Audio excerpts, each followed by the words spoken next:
에스겔 26장 1절에서 14절입니다. 오늘은 9월 4일 수요일 저녁입니다. 9월 4일자 본문 에스겔 26장 1절에서 14절까지 교독하겠습니다. 구약성경 1190쪽입니다. 11째 해 어느 날 초하루에 여호와의 말씀이 내게 임하여 이르시되 인자야 들어가 예루살렘에 관하여 이르기를 아하 만민의 문이 깨져서 내게로 돌아왔도다. 그가 황폐하였으니 내가 충만함을 얻으리라 하였도다. 그러므로 주 여호와께서 이같이 말씀하셨느니라. 두로야 내가 너를 대적하여 바다가 그 파도를 굽이치게 함과 같이 여러 민족들이 와서 너를 치게 하리니 그들이 두로의 성벽을 무너뜨리며 그 망대를 헐 것이 나도 티끌을 그 위에 쓸어버려 맨바위가 되게 하며 바다 가운데 금을 치는 곳이 되게 하리니 내가 말하였습니다. 주 여호와의 말씀이니라. 그가 이방의 노략거리가 될 것이요 들에 있는 그의 딸들은 칼에 죽으리니 그들이 나를 여호와인 줄을 알리라. 주 여호와께서 이같이 말씀하셨느니라. 내가 왕들 중에 왕 곧 바벨론의 느부갓네살 왕으로 하여금 북쪽에서 말과 병거와 기병과 군대와 백성의 큰 무리를 거느리고 와서 두로를 치게 할 때에 그가 들에 있는 너의 딸들을 칼로 죽이고 너를 치려고 사다리를 세우며 도성을 쌓으며 방패를 갖출 것이며 공성태를 가지고 내 성을 치며 도끼로 망대를 찍을 것이며 말이 많으므로 그 티끌이 너를 가릴 것이며 사람이 무너진 성 구멍으로 들어가는 것 같이 그가 내 성문으로 들어갈 때에 그 기병과 수레와 병거의 소리로 말미암아 내 성곽이 진동할 것이며 그가 그 말굽으로 내 모든 거리를 밟을 것이며 칼로 내 백성을 죽일 것이며 내 견고한 석상을 땅에 엎드려뜨릴 것이며 내 재물을 빼앗을 것이며 내가 무역한 것을 노력할 것이며 내 성을 올 것이며 내가 기뻐하는 집을 무너뜨릴 것이며 또 내 돌과 내 제목과 내 흙을 다 물 가운데에 던질 것이며 내가 내 노랫소리를 그치게 하며 내 수금소리를 다시 들리지 않게 하고 너를 맨바위가 되게 한즉 내가 금을 말리는 곳이 되고 다시는 건축되지 못하리니 나 여호와가 말하였음이라. 주 여호와의 말씀이니라. 아멘. 지금 이스라엘 유다 주변 나라들을 하나님께서 어떻게 심판하시는 데서 지금 시리즈로 좀 넘어가고 있는데 오늘은 두로 편입니다. 두로 편. 두로는 근데 굉장히 길어요, 상대적으로. 그래서 오늘 이제 두로에 대해서 시작을 하는데 하나님 심판을 예고하는 내용입니다. 두로는 예루살렘이 멸망하자 그동안 우호 관계에서 돌변을 했어요. 그래서 그들의 멸망 때문에 자신들의 이익이 더 극대화될 것이다. 저쪽이 망했으니까 이제 우리 편으로 올 거다. 이렇게 기뻐했어요. 하지만 하나님은 이제 두로 역시 바벨론 느부갓네살 왕의 주도로 침략을 당해서 또 여러 나라 이방 나라들이 침략해서 모두 노략당하게 할 것이고 완전히 자취도 없어질 정도로 황폐하게 될 것이다. 그렇게 예언했거든요. 그래서 그 결과를 통해서 그때서야 여호와가 하나님인 줄 알게 될 것이다. 입증하겠다. 이런 얘기가 오늘 주로 내용이 됩니다. 그래서 오늘 질문은 당연히 이 두로의 심판을 통해서 얻는 교훈은 무엇입니까? 이것이 오늘의 질문입니다.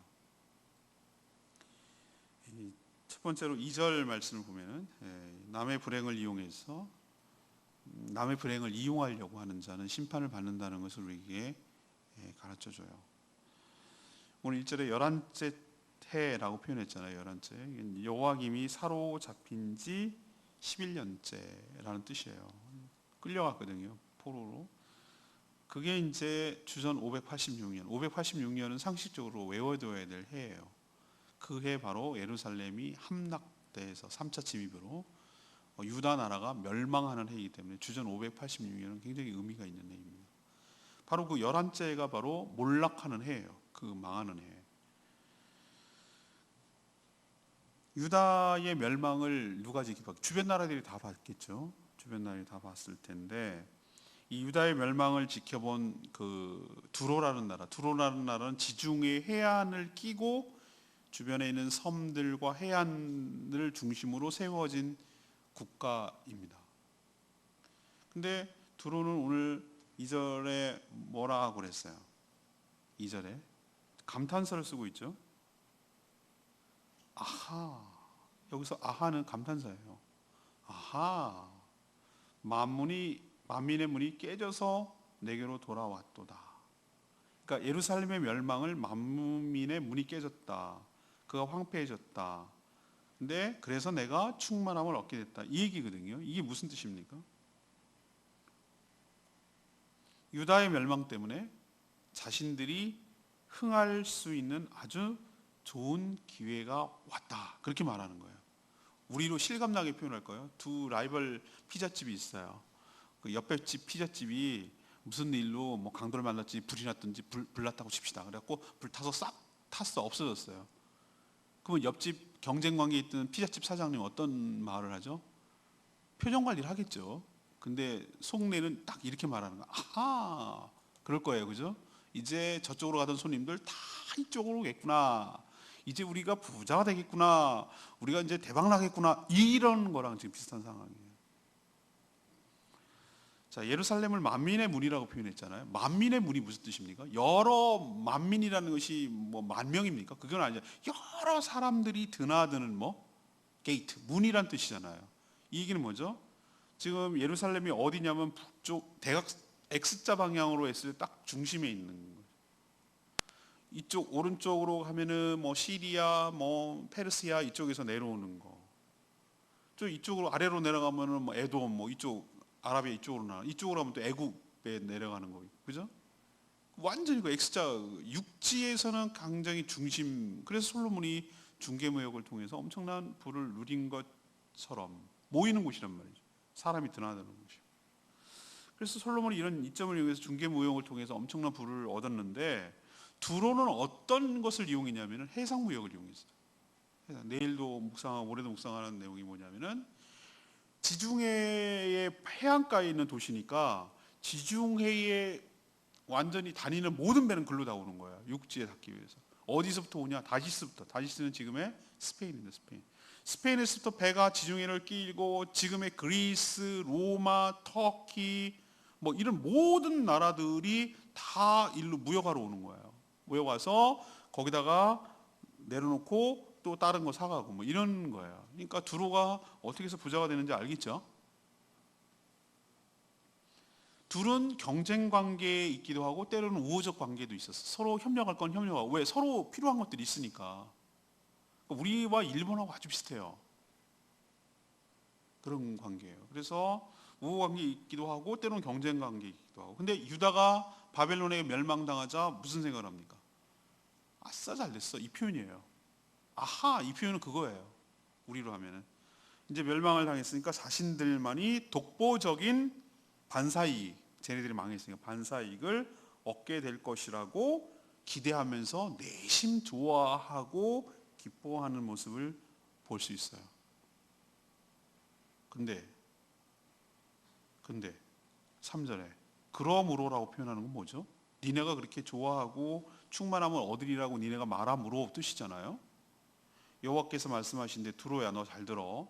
너를 내가 하나님이 너를 대적하여 바다가 그 파도를 굽이치게 한 것 같이. 무슨 얘기냐면 파도가 와서 확 몰아가고 확 덮치고 이렇게 하는 것처럼, 쓰나미처럼 여러 민족들이 와서 너를 치고 두로의 성벽이 무너지고 망대도 헐게 될 거고 티끌이 그 위를 썰어버려서 맨바위가 되겠다. 맨바위가 뭡니까? 아무것도 없는 그냥 맨바위, 말 그대로 맨바위, 쫄딱 망해가지고 그냥 허허벌 판에 맨바위를 만들겠다.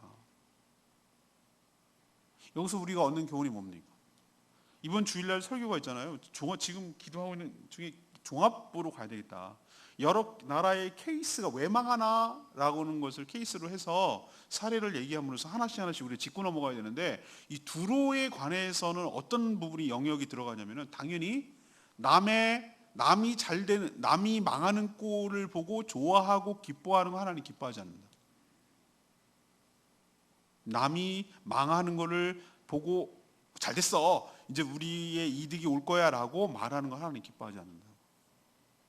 오히려 더 거기에 대해서 죄값을 묻고 심판을 당하게 될지도 모른다는 거 우리도 명심해야 될 줄로 압니다. 예. 우리 뒤집어 놓고 볼까요? 이번에 태풍 올라오는데 랑랑 링링 링링 올라오는데 홍콩에서 제시한, 근데 뭐라고 그러는지 아세요? 태풍아 오른쪽으로 꺾어줘야지. 우회전을 할 수가 없어요. 지금 북태평양 고기압이 여기 있고요, 딱 저쪽이 만주 저쪽이 중국하고 딱 사이에 길목이 그러니까 태풍이 여기로 그 사이로 지나가는 거예요. 항상 태풍은 그 사이로 지나가거든요. 못 통과하니까 밀려나고 하니까 딱 길을 막아놨어요. 지금 북태평양 고기압이 이쪽으로 머물면 더 위쪽으로 가게, 중국 쪽으로. 근데 9월 되면 이게 이동하거든요. 가을 되니까 딱 길목이에요. 근데 왜 그렇게 말할까? 일본 비우니까. 거꾸로 봅시다. 일본 애들은 우리를 얼마나 좋아하겠어, 우리 이렇게 하는 거 보고. 그러면 안 된다고니까요. 남이 잘못되는 거, 망하는 거, 그거 너무 그렇게 기뻐하면 안 돼요. 하나님께서 우리를 측은히 여기고 그래야 되죠. 그죠? 하나님 그런 마음 쓰는 거 하나님 기뻐하지 않으세요. 우리도 특히 남의 불행을 이용해서 나의 이익을 취하겠다, 이거 하나님이 안 좋아하신다고 명심하시고, 이런 두로 같은 마음이 우리 가운데 없도록 늘 깨어 기도해야 될 줄로 압니다. 두 번째 얘기는 7절에 있는 말씀인데요, 남만 아니라 자신도 얼마든지 망할 수 있다는 걸 우리에게 보여주는 거예요. 두로는 만민의 문인 예루살렘이 깨져서 황폐됐으니까 이제 자신들은 승승장구하고 영원토록 부강해질 거야 라고 생각했어요. 과연 그럴까? 하나님이 그들을 향해 친히 대적해서 망하게 하리라 라고 얘기하고 계시잖아요.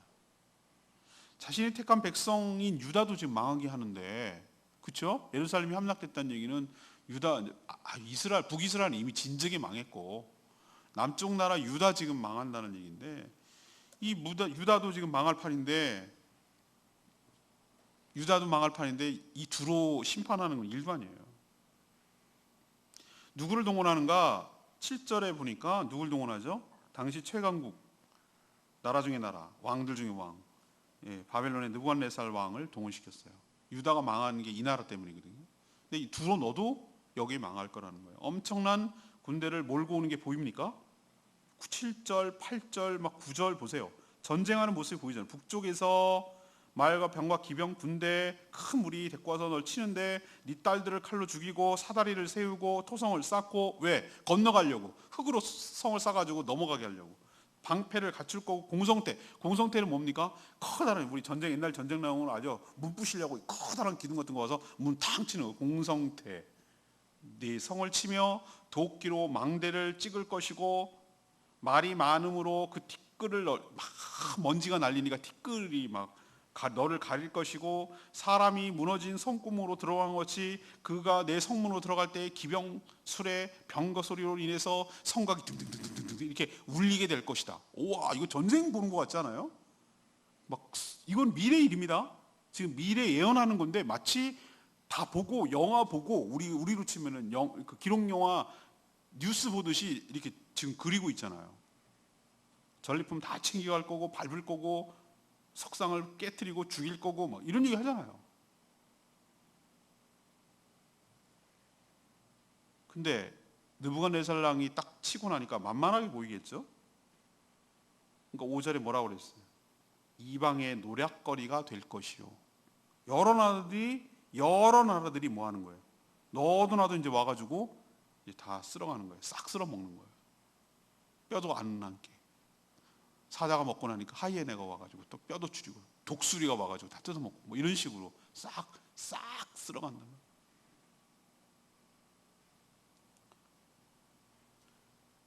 그들의 쌓아놓은 재물, 12절에 보니까 그들이 쌓아놓은 재물이 어떻게 됩니까? 다 빼앗기고 무역한 것을 노략질 당할 것이고, 내가 기뻐하는 집을 무너뜨릴 것이고, 돌, 너의 제목, 흙 다 물 가운데 던져버릴 것이다. 바다가 거기 있거든요.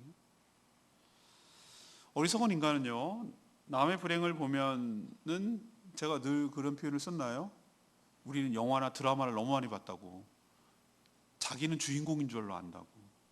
그죠? 우리 늘 자기가 주인공으로 생각하잖아요. 그죠? 저런 못된 것 막 이러면서, 그러면 자기는 굉장히 착한 척 하잖아요. 근데 가만히 좀 생각해 보자고요. 나는 옛날에 어느 순간 했는데, 제 병사 일 한 방 맞고 이게 제가 나라니까 그럴 수도 있겠다는 생각을 왜 못하냐고. 그리고 왜 내가 착한 주인공이야? 왜 저 못돼 먹은 거는 내가 아니고 주인공이 안 죽으니까 이렇게 생각하는데, 이 두로가 딱 그런 거예요. 쟤는 망해도 난 안 망해. 예루살렘 망했다고 잘 됐어. 자기는 예외라고 생각한다고. 아니에요. 아니에요.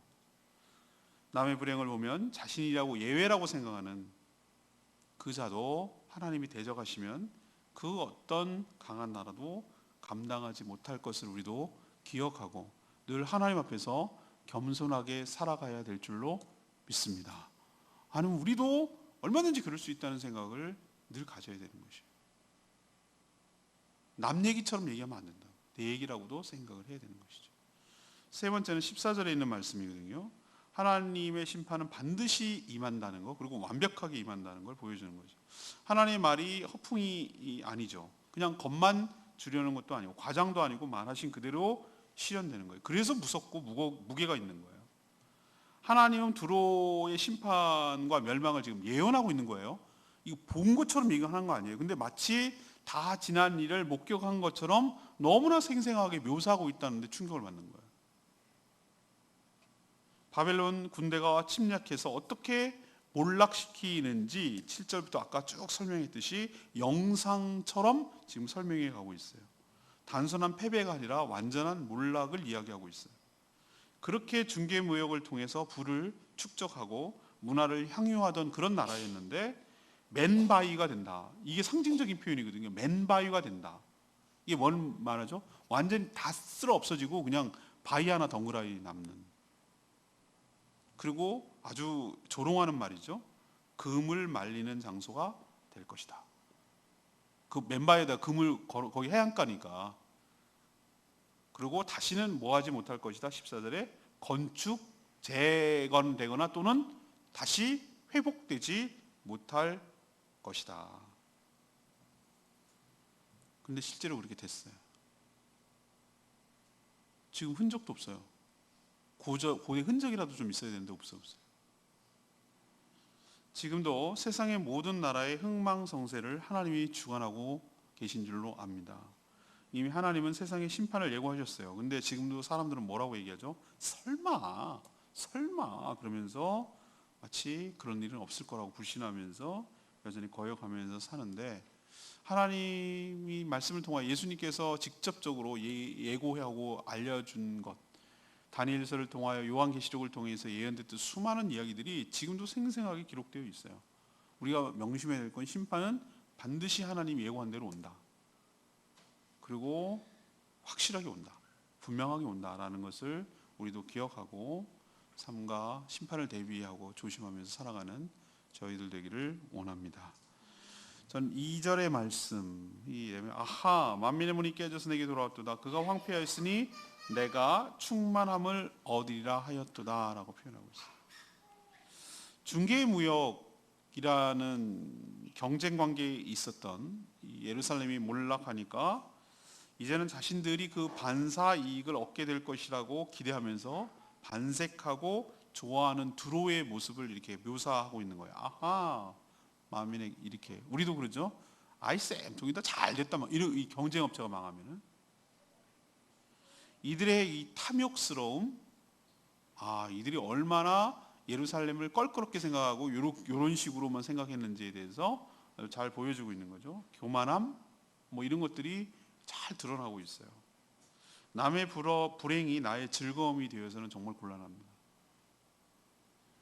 자신 역시 그럴 수 있다라는 생각을 가지고 더 자신을 살피며 조심스럽게 살아가야 될 줄로 믿습니다.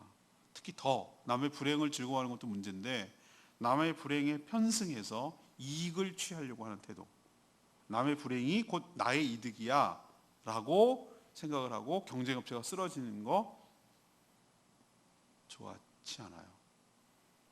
특히 저는 일본 보면서 걱정되는 게 있어요. 저런 식으로 정말 남에게 그렇게 아픔과 피해를 줬는데도 불구하고 사과할 줄도 모르고 여전히 적반하장으로 저렇게 나오고 남 잘 되는 꼴을 못 보고 이런 식으로 살아가면 하나님 가만 안 두시죠.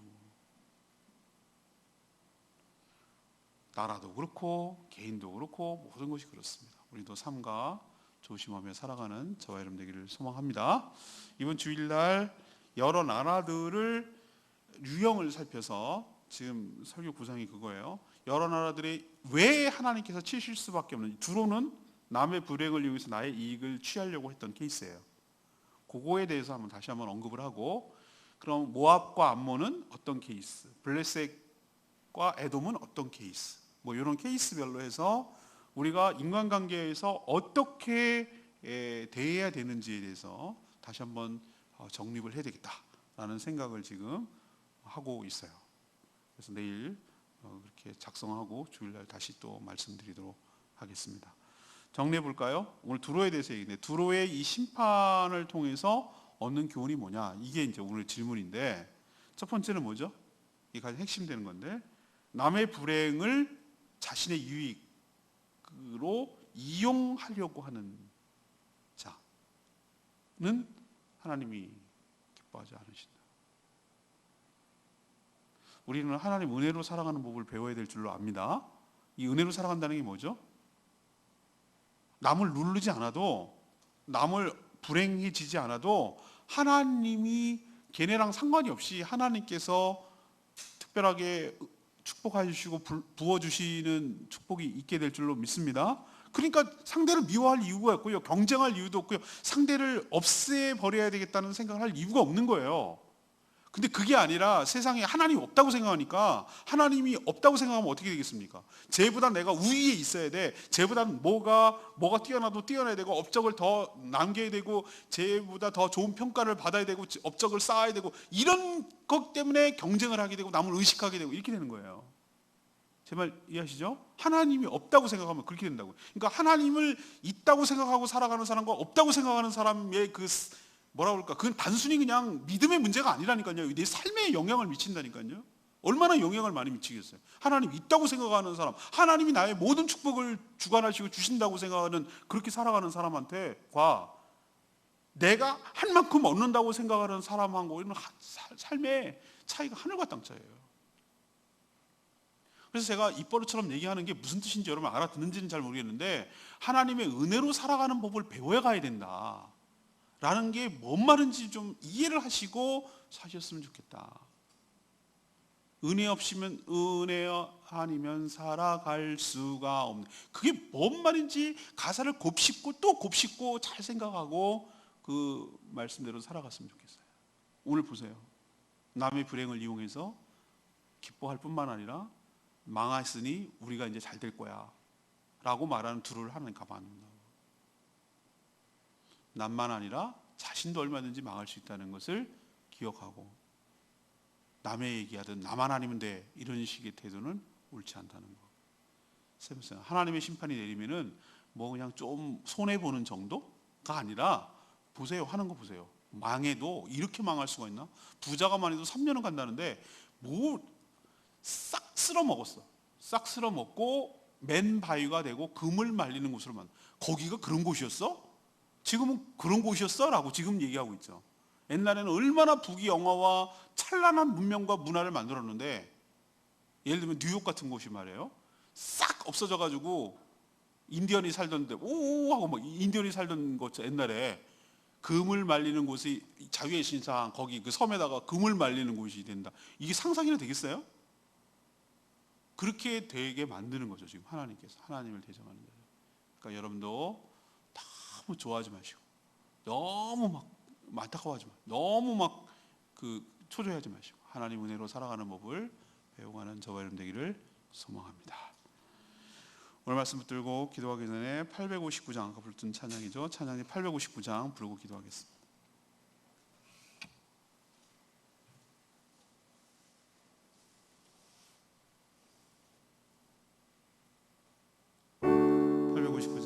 온 땅과 만민과 저 위에 나를 세워놓지.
길을 쓰고 애를 쓰면 얼마나 잘 될 것 같아요. 한계가 있습니다. 사람들은 그거를 뭐라 하냐, 운빨이라고 그럽니다. 행운이 좋다고. 아니요, 운보다 더 위에 있는 게 뭔지 아세요? 하나님의 은혜인 줄로 믿습니다. 은혜를 받는 자는 감당이 안 돼요. 설명할 길이 없어요. 하나님이 주시는 누가 막을 거예요. 그러니 남 잘 되는 거 부러워할 것도 없고요, 남 망하는 거 기뻐할 것도 없어요. 하나님 은혜로 살아가는 것이 뭔지를 좀 깨달아야 됩니다. 들어보세요. 예루살렘 망하니까 아싸 좋아하고 아주 펄펄 뛰고 좋아하더니만 하나님이 심판되니까 한 적도 없이 사라지잖아요. 남의 불행을 기뻐해서도 안 되고, 그 불행을 이용해서 자기가 이득을 취하려고 해서도 안 돼요. 하나님 그 고약한 마음, 그 고약한 심보 다 심판하십니다. 두려워해야 돼요. 은혜로 살아가는 걸 배우게 하여 주시옵소서. 하나님의 심판이 얼마나 무섭게 임한지를 깨닫게 하여 주시옵소서. 하나님, 저희도 하나님 앞에서 똑바로 살아야 되겠지만 남 잘 되는 것을 너무 좋아하고 기뻐하고 그렇게 제고심과 적개심과 그런 마음으로 살지 않게 하여 주시고, 하나님만 바라보게 하여 주시옵시고, 남 의식하지 않게 하여 주시고, 하나님 은혜로 살아가는 법이 배워가게 하여 주시옵소서. 그렇게 외치며 기도하겠습니다. 주의 하나님,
하나님, 저희도 남의 불행을 기뻐하며 그 불행을 이용하여 자신의 이익을 챙기려고는 마음이 생길까 두렵습니다.